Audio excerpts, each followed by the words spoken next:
जय हिंद। आज के इस वीडियो का हमारा मुख्य उद्देश्य होगा कि कला विज्ञान की तरफ से जो भी सवाल महत्वपूर्ण सवालों की श्रेणियां आपके साथ साझा की गई थी, उनमें से कौन-कौन से सवाल एलएनएमयू के द्वारा डायरेक्ट पूछ लिए गए हैं। तो वैसे तो कहा जाए तो अर्थशास्त्र के महत्वपूर्ण सवाल आपके साथ साझा किए गए थे, फिजिक्स के किए गए थे, केमिस्ट्री के किए गए थे और मैथ्स के किए गए थे। इतने 3 सब्जेक्ट के हमारे द्वारा उपलब्ध करवाया गया था। लेकिन जो वीडियो बनाए गए थे वो केवल अर्थशास्त्र का वीडियो बनाया गया था कि अर्थशास्त्र के अंतर्गत कौन-कौन से महत्वपूर्ण सवाल हैं जो एलएनएमयू में इस साल पार्ट 2 के एग्जाम में पूछा जाएगा। तो पेपर 3 और पेपर 4 का जो महत्वपूर्ण सवालों की कैटेगरी थी, उनकी वीडियोज़ अभी भी चैनल पे उपलब्ध है। आप उसे एक बार देख भी सकते हैं, अपने विश्वास को जगाने के लिए। बाकी मैंने यहाँ पे जो सवाल लाया है ये एलएनएमयू के द्वारा पूछा गया है। तो इसमें से जो पहला नंबर सवाल था ये नहीं पूछा गया था हमारे द्वारा हमारे द्वारा जो बताया गया सवालों की श्रेणी थी, उसमें ये सवाल नहीं था।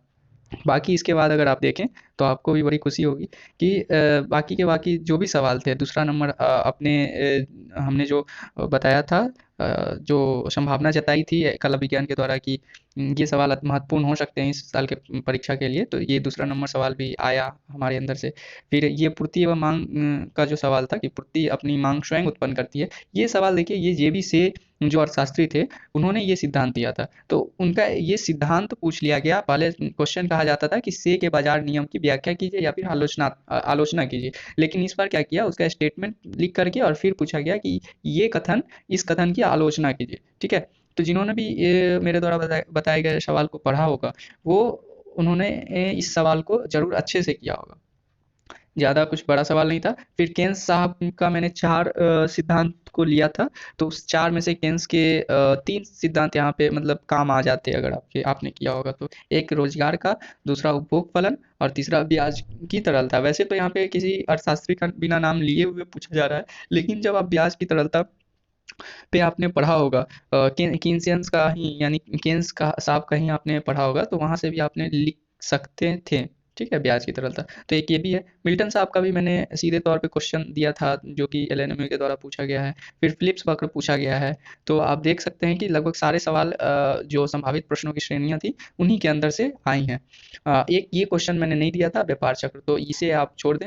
ये मिसिंग है। और जो टिप्पणी करने वाला सवाल है, तो आपने जब उतना पढ़ा होगा तो मौद्रिक नीति भी मैं मानकर चलता हूँ कि आपको समझ आ गई होंगी। क्योंकि मौद्रिक नीति तो लगभग ऐसा मैं मान के ही चलूँ कि सब आप सभी को पता होगा क्योंकि ये आरबीआई जारी करती है, इसके अलग-अलग तत्व हैं। साल में 6 बार आती हैं, तो इस तरह की कुछ बातें थी, बस उस पे छोटा-सा टिप्पणी करना था, तो आपने ज़रूर किया होगा। और जब आपने उपभोग फलन पढ़ा होगा तो बचत फलन के बारे में भी थोड़ी बहुत जानकारी आपके पास आ गई होंगी। तो यहाँ से भी आप 2 सवाल कर सकते थे। कुल 20 नंबर का ये भी सवाल आपके हाथ में था।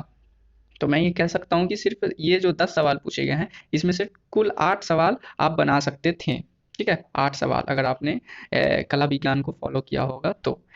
चलिए अब पेपर 4 का देख लेते हैं। तो पेपर 4 में अब हम आते हैं, तो पेपर 4 में भी पहला सवाल अपने गेसिंग से नहीं था, मतलब जो कला विज्ञान की तरफ से उपलब्ध करवाई गई थी वहाँ से नहीं था। लेकिन पेपर 4 का दूसरा नंबर सवाल की बात करें तो हेक्सर और हुलियन साहब का सिद्धांत मैंने बताया था कि ये इंपॉर्टेंट है। व्यापार की शर्त इंपॉर्टेंट है। जेएस मिल को मैंने नहीं बताया था, तो जेएस मिल और व्यापार संरक्षण, शायद ये भी सवाल, शायद मुझे ध्यान नहीं आ रहा, लेकिन शायद ये भी सवाल मैंने नहीं दिया था।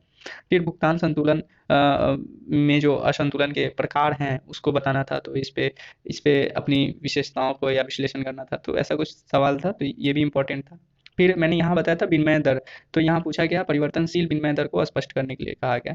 तो विनिमय दर जो भी पढ़े होंगे वहाँ से ये सवाल वो जरूर किए होंगे।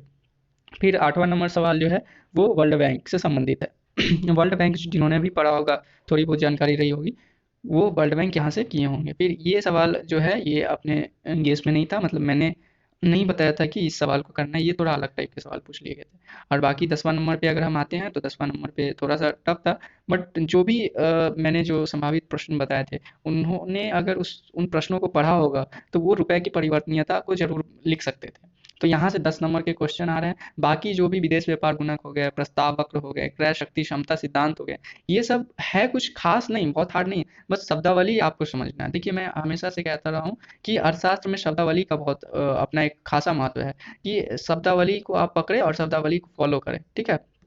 आप निश्चित तौर पे बहुत सारे सवाल हैं जो कि शब्दावली को जब आप समझ लेते हैं तो वहाँ से बनने की संभावना काफ़ी ज़्यादा हो जाती है। तो इस तरह से आपने देख लिया कि कौन-कौन से सवाल कला विज्ञान की तरफ से डायरेक्ट मैच कर गए हैं।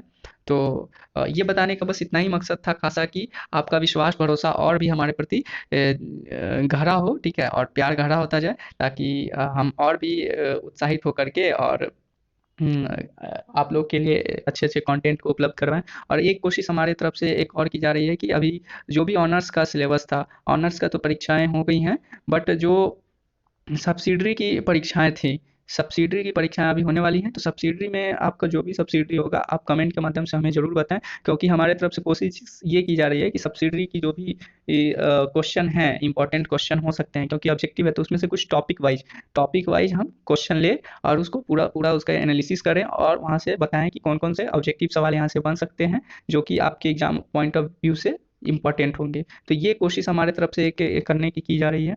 तो आप इसमें ज़रूर अपनी प्रतिक्रियाएँ दें ताकि हम काफ़ी उत्साहित होकर के और अपने इस शुभ कार्य में अपनी भागीदारी को पूर्ण रूपेण से निभाएँ। और मैं आशा करता हूँ कि आपकी परीक्षाएँ काफ़ी अच्छे से व्यतीत हो रही होंगी और आगे की परीक्षाएँ भी मंगलमय तरीके से होंगी। और वीडियो में बने रहने के लिए बहुत-बहुत धन्यवाद।